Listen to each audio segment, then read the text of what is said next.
a combination of ribociclib, which is a selective cyclin-dependent kinase 4/6 inhibitor, and the aromatase inhibitor, or fulvestrant, has demonstrated statistically significant improvements in progression-free survival and also in overall survival in patients with hormone receptor positive, HER2 negative advanced breast cancer.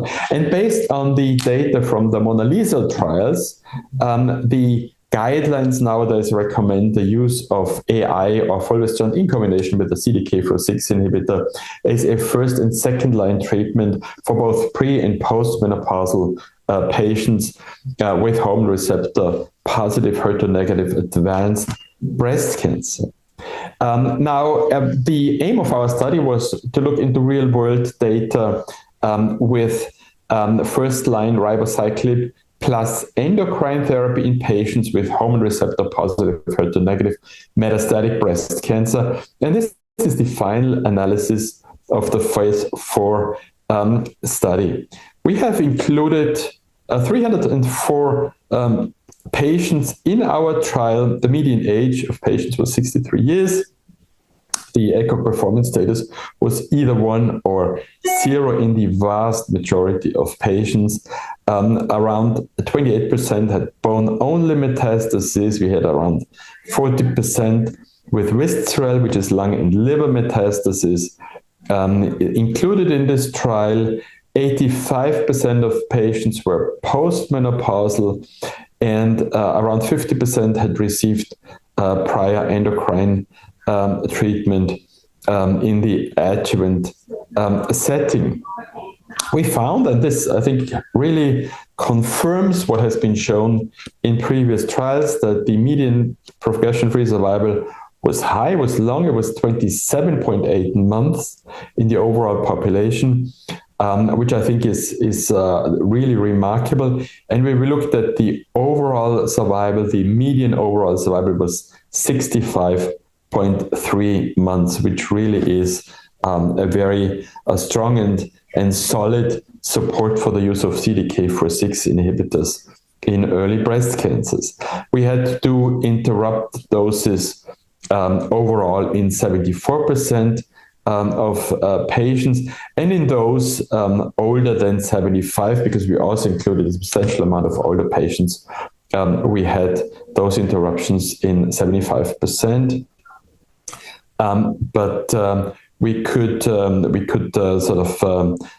continue treatment in the vast majority of patients in younger and also in older patients, meaning age 75 and older. There was sorry, I have to repeat this. So we had to dose reduce in 60% of cases in patients older than 75, and in 1 out of 5 individuals, we had to reduce down to 200 milligrams. In the younger population, younger than 65, is only 11.5%, which had to be dose reduced to 200 milligrams.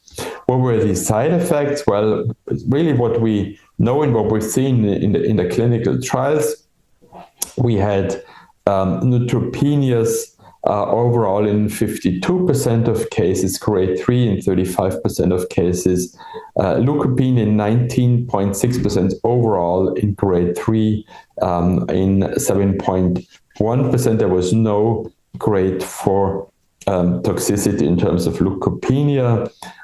There was around 13.5% diarrhea rate, and grade 3 diarrhea in only 1.1%. So this really is a well-tolerated treatment. And of course, with ribociclib, people usually look out for QT prolongation, and we found an overall QT prolongation in 11.4% and grade 3 in 0.4%. Now, this is very reassuring data. When we looked at the quality of life FACT-B score, we did see that the change of baseline in the patients who received CDK4/6 inhibitors as part of the REACH AUT trial showed that there was the quality of life was well maintained over time. That's pretty much the results of the REACH AUT real-world study.